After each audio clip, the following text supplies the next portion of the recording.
السلام عليكم. عمرك جلستي مع راسك وسولتيها حنا علاش عيانين؟ العيا ديال هاد الزمان ماشي عيا ديال الخدمة ديال اليدين ولا ديال التمارة ديال الزنقة، هو عيا ديال النفس. عيينا من الشرف واحد السباق اللي ما بغاش يتسالى. المشكل هو اننا فاش كنجيو نرتاحو في الفراش عقلنا كيبقى مشطون ما كيرتاحش، كيبقى يسول شنو غندير غدا، واش غنوصل، واش غندير بحال فلان. دكتور ضياء الدين العوضي الله يرحمه لخص هذا الدوخه كامله في جمله واحده كتوزن بالذهب. قال كل وعيش، ما تحبش الدنيا، انت جيت هنا غير باش تأدي رساله. اليوم بغينا نفكوا هذه الكلمه ونشوفوا كيفاش نبردوا بها للداخل ديالنا. شنو وقع لينا؟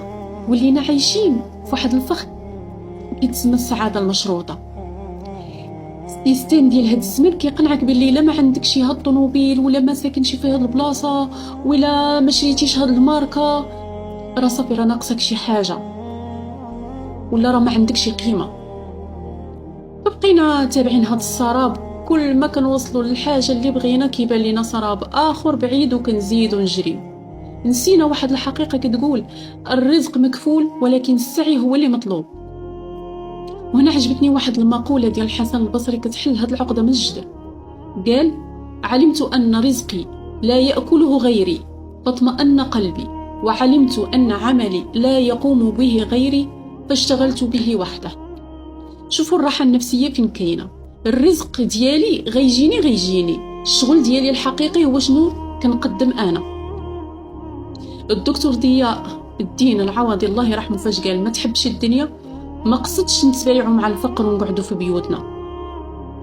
زاد ما تعلقش قلبك بحاجه فانيه، لانه اكبر معركه كتخوضها بحياتك ماشي هي معركه ديال جمع الفلوس، هي المعركه مع النفس الاماره بالسوء. هاد النفس دايره بحال جهنم، الله يحفظنا ويحفظكم يا ربي يا كريم منها. كل ما عطيتيها كتقول هل من مزيد، الا ما لجنتيهاش بالرضا والقناعه غتخليك عبد للمظاهر. هنا فين كتجي الآية الكريمة اللي كتبرد القلب وكتعطينا الحجم الحقيقي ديال هذه الدنيا. الله سبحانه وتعالى كيقول بسم الله الرحمن الرحيم وما هذه الحياة الدنيا إلا لهو ولعب وإن الدار الآخرة لهي الحيوان لو كانوا يعلمون. صدق الله. يعني هاد الشيء كامل اللي مضاربين عليه راه غير بحال شي لعبه غتسالى في واحد الدقيقه، والربح الحقيقي هو شنو وجدنا لوراها. ايوا دابا كيفاش نطبقوا هاد الشيء في واقعنا؟ اول حاجه فصل القيمه ديالك على الممتلكات ديالك. قيمتك عند الله وعند الناس بنقاء قلبك واخلاقك والخير اللي كدير، ماشي بشحال عندك في البنكه.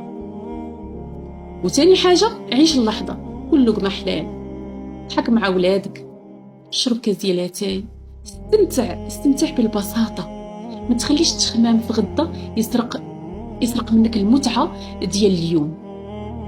ثالث حاجه اللي اثر زوين بالارض، يعني ركز على الرساله. هنا بزاف منكم غيقول لي انا انسان بسيط، ما عندي مال، ما عندي جاه، ما عندي مكانه وسط الناس، كيفاش غنخلي هاد الارض هذه احسن وانا ما بيدي والو؟ خليني نصلح ليك هذا المفهوم هذا الغلط. الاثر ماشي هو الشهره، والرساله ماشي هي الفلوس. السيستم ديال هاد الدنيا هو اللي كيعبر الناس بالمظاهر والمناصب، ولكن السيستم ديال الله سبحانه وتعالى كيعبر الناس بالقلوب والنوايا. الا كنتي ام في بيتك وصبرتي وربيتي وليداتك على الصدق والامانه راه خليتي الارض احسن. الا كنتي غادي في الطريق وبانت لك حجره وحيدتيها باش ما يتقاس حد راه خليتي الارض احسن. الا دخلتي للخدمه ديالك وابتسمتي في وجه واحد الدرويش مقهور وقضيتي له غراضه بجبر خاطر راه هذيك هي الرساله ديالك في هذا الكون. النبي صلى الله عليه وسلم قال لنا واحد الجمله كتفرتك هاد العقده ديال انا ما بيدي والو. قال اتقوا النار ولو بشق تمر، وقال أن تفرغ من دلوك بدلو أخيك عليه أفضل الصلاة والسلام. ما تحقرش راسك وما تشوفش راسك قليل. قيمتك ومكانتك ماشي في شنو عندك، قيمتك في شنو كتسوى لداخل ديالك. فاش تفيق الصباح ما تطلبش من راسك انك خصك تبدل العالم، لا، طلب من راسك تزرع غير وردة واحدة في طريق اي واحد تلاقيتيه، بكلمة طيبة او بابتسامة او بدعوة ديال الخير في ظهر الغيب. هادشي اللي كيبان ليك قليل راه هو اللي كيتقل الميزان غدا في الاخير. في الاخير غادي نقول لك الدنيا راها قصيرة بزاف باش نضيعوها في القلق والخوف من الرزق. الرزق راه كاين والاخرة كاينة. دير اللي عليك وتمشى في هذا الدنيا خفيف بحال داك العابر السبيل اللي جا دار الخير وخلى الناس تدعي معاه بالرحمة فاش مشى. هدنوا على نفوسكم شوية، راه كلشي غادي يفوت وما غيبقى غير العمل الصالح.